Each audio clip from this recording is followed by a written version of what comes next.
The moment I saw my slide deck appear on the main screen, without my name, without my notes, I knew Ethan Drexler wasn't just here to lead. He was here to rewrite history. He stood at the head of the boardroom, sleeves rolled up, voice smooth like a pre-rehearsed keynote. This predictive model was built by my team over the past few weeks. He said, "My team." The words barely left his lips before I felt the shift in the room. Eyes turned toward him, toward the new boss with the confident grin and a voice full of deliverables. But that model wasn't built over the past few weeks. It had taken me 6 months. 6 months of restructuring legacy data, cleaning up cross-department inconsistencies, re-engineering dashboards that had outlived their use. I had worked weekends, nights, even pulled an all-nighter before the Loginix pitch just to finalize the output accuracy. I had presented the preliminary structure in a closed-door meeting 2 months ago. Ethan wasn't even hired then. And yet here we were, my work, his name, and silence from the room. The CEO, Martin Graves, nodded thoughtfully as Ethan continued. What makes this model scalable isn't just the logic, it's the operational foresight. I watched him gesture toward a heat map I had agonized over, color-coded layers designed to simplify complexity. I tilted my head slightly. In that moment, I wasn't angry. I was calibrating. Ethan hadn't just taken credit, he'd taken it confidently because he assumed I wouldn't respond. And for now, he was right. After the meeting, he approached me casually in the corridor, coffee in hand like we were colleagues sharing a harmless joke. "Good flow, right?" he said. "Next time we should tag team the delivery. You've got the logic, I've got the voice." I looked at him, not smiling. "You forgot to mention I also have the data." He laughed. "Well, it's all one team now. No need to keep score." That afternoon, my salary was cut by 20%. Official reason, role realignment. Unofficial reality, Ethan wanted budget flexibility to expand his strategy pod, a euphemism for a vanity team made of ex-colleagues from his last firm, none of whom had touched a predictive model in years. I wasn't even informed directly. I received the revised compensation notice from Lucy, his new executive assistant, who had forwarded it with a 2-line note. "Let me know if you have any questions. Happy to help." I didn't reply. Instead, I reviewed the metadata of the file Ethan had presented. The original version still had my user stamp on every tab. The server logs were untouched. Version history, intact. That night I called someone I hadn't spoken to in 6 months. "Brian," I said quietly, "still leading infrastructure?" He paused. "Yes, budget's a mess though. Drexler's freezing every long-term ops request." "Good," I said, "because I have a workaround, and I need you to leave 3 data audit triggers exactly where they are. No cleanup, no patching." Silence. Then, "Okay, what's going on?" "Just making sure that when the system speaks," I replied, "it says what really happened." I hung up before he could ask more, because this wasn't about protest, it was about precision. And Ethan had just stepped into a structure he didn't understand, with his mouth wide open and his blind spot even wider. By Friday, my access to the Strategic Resource Planner had been downgraded without explanation. No announcement, no internal memo, just a quiet switch from editor to viewer status. While Lucy, who had been with the company for barely 4 weeks, was suddenly listed as platform owner. When I asked her about it in passing, she blinked twice, clearly unaware of what that even meant. "Oh, Ethan just said we were centralizing logins. It's all under one umbrella now," she said, flipping through her tablet like it was a recipe book. "Let me know if you need anything pulled." I didn't answer, because Lucy wasn't the problem. She was the placeholder, the insulation layer. She didn't know she was holding a live wire. The next morning, I pulled the audit logs from our Cloud Mirror archive, an old system we kept for legacy compliance. Still technically active, still accessible, still mine. I found exactly what I expected. Lucy had forwarded 3 versions of my original forecast model to Ethan's private inbox. She had no idea how to redact metadata, no idea that every document she opened left a signature behind. Ethan had added headers, changed formatting, replaced the file title, and re-exported it as a collaborative effort. Then he uploaded it into the company's official repository, timestamped 3:47 a.m. He wanted the spotlight, but he also wanted to erase the shadows behind it. I opened a new notebook, not digital, not trackable, a plain black moleskin. I labeled the first page, distortion timeline. Each entry was simple. Week 1, forecast model stripped of author tags. Week 2, platform permissions rerouted to non-technical staff. Week 2, salary reduction initiated same day as pitch. Below that, I added 2 bullet points with a different pen. Brian, infrastructure hold, confirmed. Next, Jared, Loginix. Because here's what Ethan forgot. The Loginix contract wasn't just a data deal, it was a trust agreement. And the executive sponsor on that contract, Jared Connolly, had once told me over lunch, "Celia, we didn't sign because of dashboards. We signed because you understood the problems before we asked." So I scheduled a casual check-in with Jared.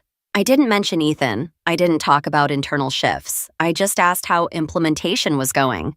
He frowned midway through the call. "Actually, that update you promised about the client-side anomaly detection, we haven't seen it yet. I assumed it was still on your end." "It was," I said evenly, "but it seems the delivery chain has changed." "Strange," Jared muttered. "That was the one reason we fast-tracked the renewal." I ended the call with a polite, "Let me know if you need anything else," then closed my laptop and sat still for several seconds. This wasn't just a hostile rebrand of my work. It was a repackaging of value. With my name edited out, my context removed, and my ownership reassigned to someone who didn't even know what questions had led to the solution. But Ethan had made 2 mistakes. First, he assumed everyone would stay quiet because silence was easier than friction. Second, he forgot that value doesn't disappear when it's removed from the deck. It waits. Then it reappears, usually at the moment when the absence becomes impossible to ignore. That evening, as I walked past the glass conference room, I caught sight of Ethan briefing the CEO again. Same tone, same body language, same model. But this time, Martin didn't look impressed. He was staring at something on his screen. His brow furrowed, then he turned the laptop toward Ethan and tapped the corner. Metadata. Someone had sent it to him, not me, which meant someone else had started watching too. I didn't smile. I just kept walking. Because when you plant seeds correctly, you don't chase the harvest. You just make sure the ground is ready when the cracks begin to show. By Monday morning, I had changed the way I walked into the building. No more early starts. No more quiet setups before the floor came alive. I waited. I entered during peak visibility, when elevators were crowded, when chatter spilled from coffee corners, when presence became performance. Because silence is only effective when paired with attention. And Ethan thrived on surface impressions. He needed to believe I had retreated, that I was sulking, slowly disengaging, no longer a threat. So I let him believe it. I submitted reports late, intentionally misaligned by a version number. I asked Lucy to resend permissions she didn't understand. I requested access to files I knew were locked, then followed up publicly on Slack threads where visibility couldn't be scrubbed. She thought I was becoming sloppy. He thought I was becoming irrelevant. But in truth, I was measuring the edges of their illusion. And underneath that performance, I was laying the groundwork. The first call I made was to Nora Bell in procurement, a seasoned operator. Quiet, precise. She owed me nothing, except perhaps the fact that 4 years ago, I had defended her budget variance when finance wanted to suspend her vendor accounts. "Nora," I said plainly, "are Ethan's requests coming through your portal now, or is he bypassing?"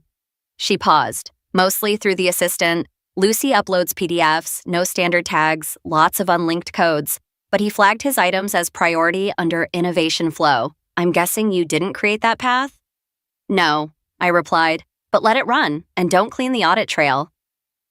"Understood," she said. No further questions, no loyalty pledged, just 2 professionals sharing a quiet alignment. Next, Brian in IT infrastructure. We'd already spoken, but now I needed his technical cooperation, not just silence. "Is the dynamic access grid still passive?" I asked. "It is, but I'll need a justification log if I delay a refresh." "Give them a time-stamped delay tag. Performance check in progress. That buys us 72 hours. Long enough to trigger anomalies, but short enough to fall inside policy." He gave a short whistle. "You're not just stepping back, you're isolating variables." "Exactly," I said. "I want to see what happens when the system starts asking for a memory they erased." At the same time, I reached out to Adrian Chow, finance partner and one of the few people who had access to the performance bonus algorithm. He didn't know the technical side of my work, but he respected it. "Have you noticed anything odd in Ethan's self-tagged contributions?" I asked. He chuckled. Besides the fact that half of them started the week he got here, yeah, the model attribution logic is misfiring. But he flagged the anomaly engine under his profile, which doesn't make sense because I know for a fact it came from your pipeline. Leave it, I said. Don't fix the misfire, not yet. Each node I contacted wasn't a friend. They weren't allies, they were custodians. Of functions, of flows, of systems designed not to serve egos, but truth. And when you build systems like that, people don't need to like you to respect what you put in place. All they need is a reason to hold the line, and Ethan had given them one. The final message I sent that week was to Jared at Loginex, not through company channels, just a short encrypted line. Next week, when the data lags, ask who designed the baseline. Ask it out loud. His reply came 2 minutes later, already planned, because when systems are under pressure, real voices don't scream. They repeat questions until the room goes quiet. The following Tuesday, Ethan walked into the leadership sync 5 minutes late, holding a tablet and a lukewarm latte, clearly expecting applause. The Loginex dashboard is lagging, Martin, our CEO, said without greeting. They flagged it during their prep call, something about anomaly detection missing from baseline projections. Ethan didn't flinch. We had a slight sync delay, he replied smoothly. Data ingestion was restructured for agility. Our new alignment protocols are still stabilizing. I didn't speak because the word agility wasn't just a misdirection, it was a bluff. The baseline model wasn't missing. It had been disconnected, quietly, carefully, by me, from a version-controlled container only 2 people knew existed. One of them was me, the other wasn't Lucy. In that moment, Martin looked toward me, eyebrows low. Not an accusation, just curiosity. I believe the alignment logic Ethan mentioned was based on a restructured version, I said, but I haven't had access to those changes since the realignment. It was the first time I had acknowledged my exclusion aloud, and the shift was immediate. Ethan's eyes narrowed. Lucy looked down at her notes. Martin simply nodded and moved on, but the room had changed, the air tighter, the margin of error thinner. That afternoon, I saw Ethan pacing in the corridor outside procurement. He didn't notice me. He was too busy whispering sharply to Nora, clearly frustrated that a routine requisition had bounced 3 times. He waved a paper in the air, probably a vendor form, before storming off. Nora walked past me a minute later, her face blank, but as we passed, she slid a folded printout into my hand, a screenshot. Ethan's last requisition had skipped 2 required budget checkpoints and tagged itself under Legacy Carryover Executive Discretion. Smart, but not smart enough. That category hadn't been active for 6 years. I smiled, because now the system wasn't just slow, it was contradicting itself, and in contradiction, truth finds daylight. Meanwhile, Lucy had started pinging Brian with IT tickets, access loop, cache purge needed. Why are some of my admin rights timing out? Brian responded exactly as I asked him to, with policy. We can't manually refresh tokens without an authentication chain. Please escalate through platform control. Lucy forwarded the request to Ethan. Ethan ignored it. Instead, he booked a private 1-1 with Martin and labeled it Process Consolidation Proposal. I watched the meeting from my desk. 15 minutes in, Jared from Loginex called Martin directly. His timing was surgical. I just reviewed the projections, Jared said loud enough for half the floor to hear. And I have a question. Who designed the original anomaly thresholds? Martin's face didn't move, but I saw the pause in his fingers as he reached for his keyboard. Ethan tried to respond, but Jared cut him off. Because the person who set those values understood our risk profile better than we did, and I'm not seeing that anymore. Click. Call ended. Ethan didn't speak for several seconds, and in that silence, Martin slowly turned his screen. He didn't say a word either, but on that screen was the same file Jared had mentioned, with the metadata still intact, my name, my timestamp, my version number. That evening, as the floor cleared, I walked past the analytics pod. Ethan sat alone. Lucy hovered nearby, holding her tablet like a shield. He looked up at me, not furious, not panicked, but unsure. Like a man standing on a platform that had begun to shift beneath him but hadn't yet tilted enough to fall. He said nothing, neither did I, because my strategy wasn't to confront, it was to reveal, and the system was just getting started.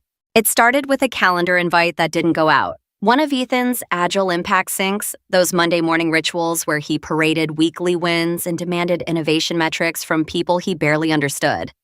Except this time, the invite never landed. Half the department showed up late. The other half didn't show up at all. Lucy blamed Outlook. Brian didn't respond to her ticket. Because he knew better, the calendar node wasn't broken. It had been reprioritized. Quietly, strategically, by a queue rebalancer we'd installed 2 years ago to prevent server overload during peak loads. A queue that responded not to importance but to credibility scores tied to platform actions. Ethan's profile had dropped below threshold last Friday when he tried to force a manual override on a restricted workflow. No one told him, the system just adjusted. That same day, the Loginix portal timed out mid-presentation. Jared was walking their stakeholders through a custom visual layer, one I had designed with predictive toggles to adapt live, and suddenly, the chart froze. Reloaded, showed blank. Lucy, who was managing technical continuity, offered an apology about latency. "We're still optimizing for live rendering," she said, but there was no latency. The portal was running perfectly. What failed was a trust token, revoked automatically after 3 failed parameter matches by someone without schema permissions, her. The portal didn't crash, it protected itself. Later that afternoon, I heard Ethan pacing near the glass huddle rooms, his voice lower than usual. He was talking to Martin again, this time more subdued. "Working on it, transition noise, we're reorienting legacy dependencies." Martin's answer was harder to read. "Then maybe you shouldn't have disconnected them before understanding how they were held together." He walked away before Ethan could reply. I didn't see Ethan for the rest of the day. But I didn't need to. His systems were beginning to shake, and they weren't breaking because of sabotage. They were failing from abandonment, from the absence of the one person who used to catch the drift before it turned into a slide. By Thursday, it was no longer isolated. Payroll submitted the wrong compensation batch. Performance review reminders bounced back with misaligned fields. Vendor tickets auto-closed before routing to procurement. The bonus tracking logic flagged a full team overpayment, twice. Each incident minor, each one easy to dismiss, until you stack them and realize the architecture isn't slipping, it's untethered. At lunch, I passed by Lucy again. She looked exhausted.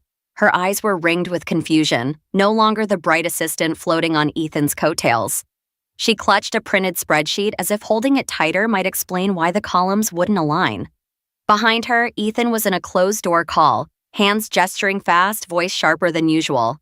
I didn't stop, but I saw Nora later that evening walking toward the elevators. She caught my eye, just briefly. "No one's approving," she murmured under her breath. "All paths lead nowhere. I've submitted the same request 4 times this week." "Then stop submitting," I said quietly.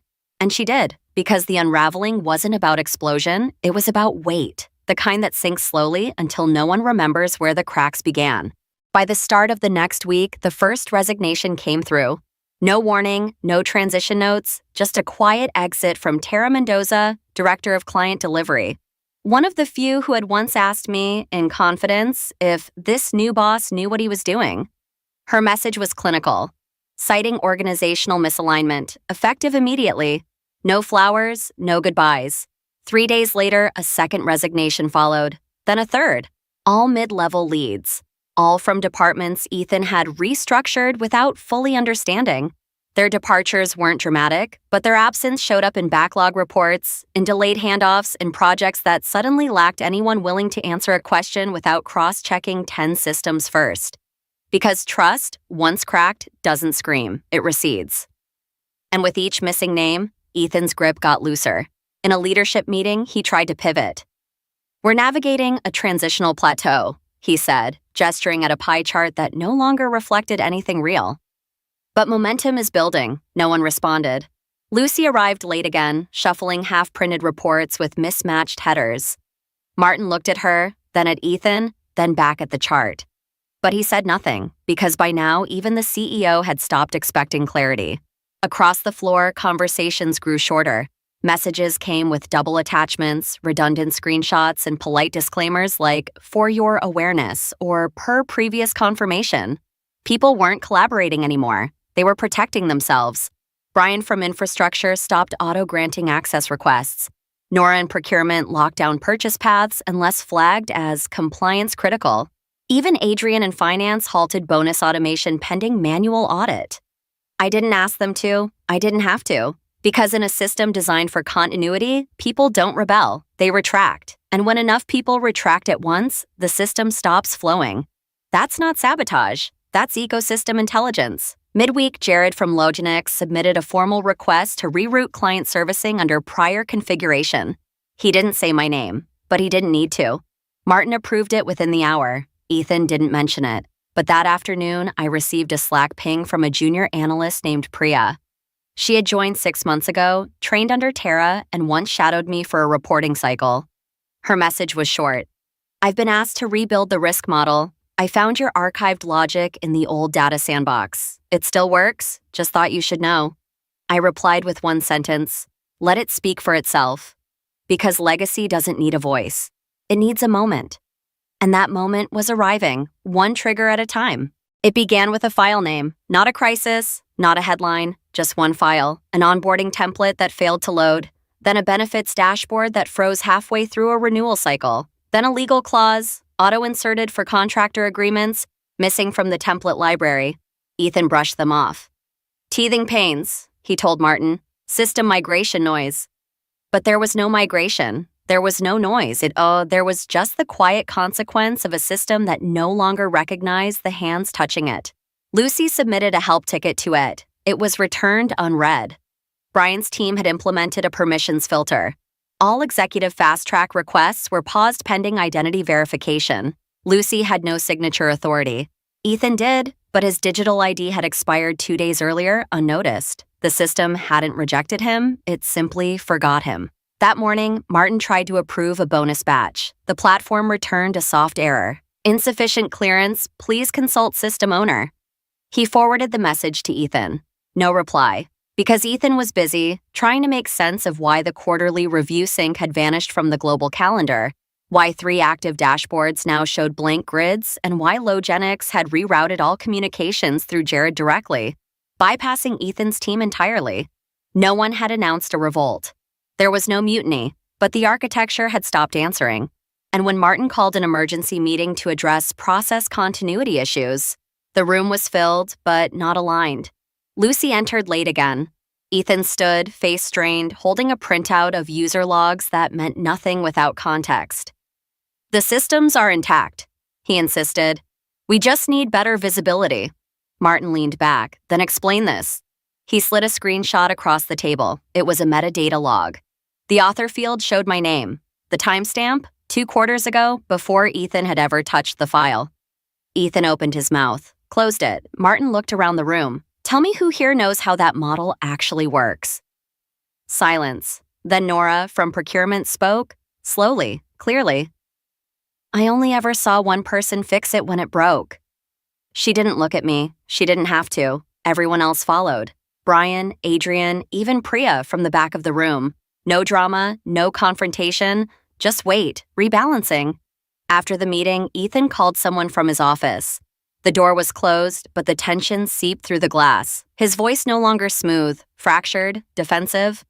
Lucy sat outside, staring at a frozen screen.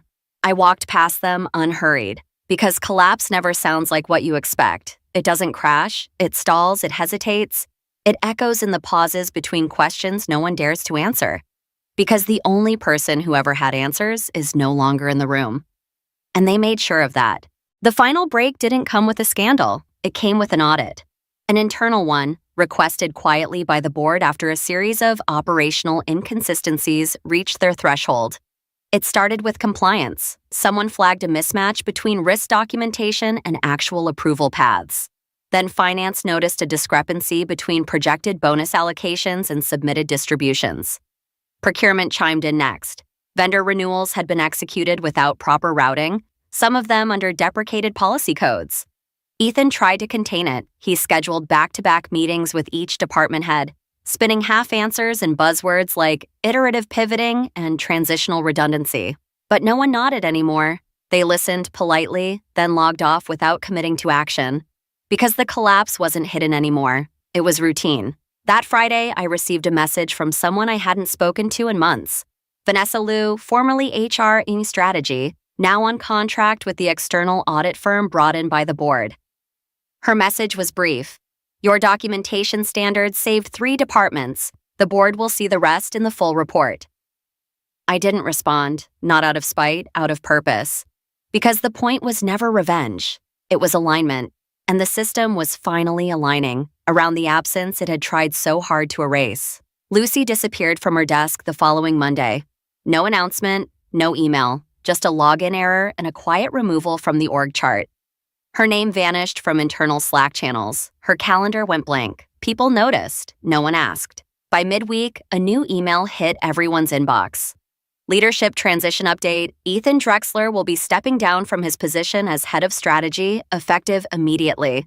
Interim leadership will be managed by a cross-functional council while we reassess operational stability. It was unsigned. The subject line was sterile, but the silence that followed was not. People stopped pretending. Requests previously sent for visibility now included my name again. Files once routed through Ethan's flow returned to mine.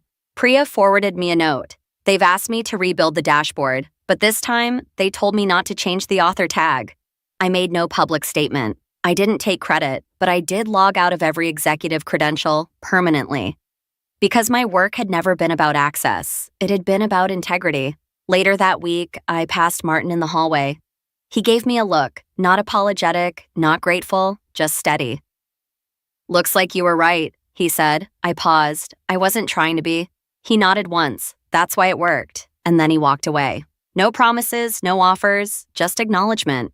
Exactly the way I preferred it. Because when a system collapses under its own neglect, you don't rebuild by stepping back in. You rebuild by letting those inside finally feel what it's like to carry weight they never saw until it was gone. I never went back. Not even for the so-called transition council Martin assembled. They sent me a request, technically a courtesy, to advise during the stabilization period. No job title, no obligation, just a soft invitation tucked into corporate language. I declined, not because I was bitter, because they weren't asking for me. They were asking for what I had already taken with me. But legacy doesn't live in systems. It lives in understanding. And now they were finally beginning to understand. Jared from Loginix sent me a handwritten note, just one sentence. The silence made more sense than any presentation. I placed it in my drawer, next to the timeline I no longer updated. Instead of re-entering the place that once erased me, I built something else. I joined a smaller firm, one with no slide decks about velocity or disruption. A company where systems were seen as living things, not tools.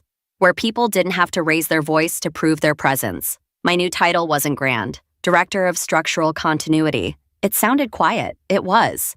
But it held everything that mattered. I didn't ask for a team. People came anyway. They brought questions, not to prove themselves, but because they knew I wouldn't answer with noise. I would answer with structure. One afternoon, Priya visited. She had resigned from Orbitech 2 weeks earlier. She didn't ask for a job. She just asked, "How do you know when a system is healthy?" I told her, "When it functions without fear." She stayed, and others followed, analysts, operators, even a few from Martin's original staff. Not because I recruited them, because something followed them, a memory of working in a system that made sense, once. We created a space where experience wasn't trimmed for speed, where older staff weren't treated like legacy overhead, where new hires were taught not just how to do the work, but why the work exists at all. I started a cohort, professionals over 40, ex-caretakers, ex-consultants, people who had been told they were out of sync with the modern workforce. We didn't talk about bounce rates or dashboards. We talked about resilience, and how often the people carrying the weight were the first ones asked to disappear. There were no cameras, no speeches, no slides, but the room filled every month. Every single time. I never sent a resignation letter, just a final directive in the system, one that terminated my own access after a specific threshold. The threshold was met the day Ethan tried to rewrite the foundation I had built. The access revoked itself. That was enough. Weeks after he left, I received one last forwarded message from Monica, my old infrastructure partner. It was a company-wide announcement from Orbitech's board. Effective immediately, all platform policies developed prior to Q2 are under review. System continuity will be evaluated against original author protocols. Legacy knowledge retention is now classified as critical infrastructure risk. No name attached, just a timestamp. I didn't reply. Because even now, they still hadn't learned how to speak plainly. But the message said everything. They weren't asking to recover me. They were trying to recover what I represented and what they discarded without ever understanding. That's the thing about legacy. It doesn't live in titles. It's not stored in emails or policy binders. It's not remembered in performance reviews or quarterly charts. Legacy lives in the moment someone reaches for a system and feels it respond correctly, without fear, without friction, because someone once cared enough to build it that way. That's why I never raised my voice. That's why I didn't write exposés or schedule revenge. Because if you've truly done the work, the hard, invisible, load-bearing work, you don't need to take anything down. You just need to step aside. The rest will collapse under its own weight. And when they try to rebuild, they'll realize something even more sobering. That structure is easy. But memory, that's the part you can never recreate.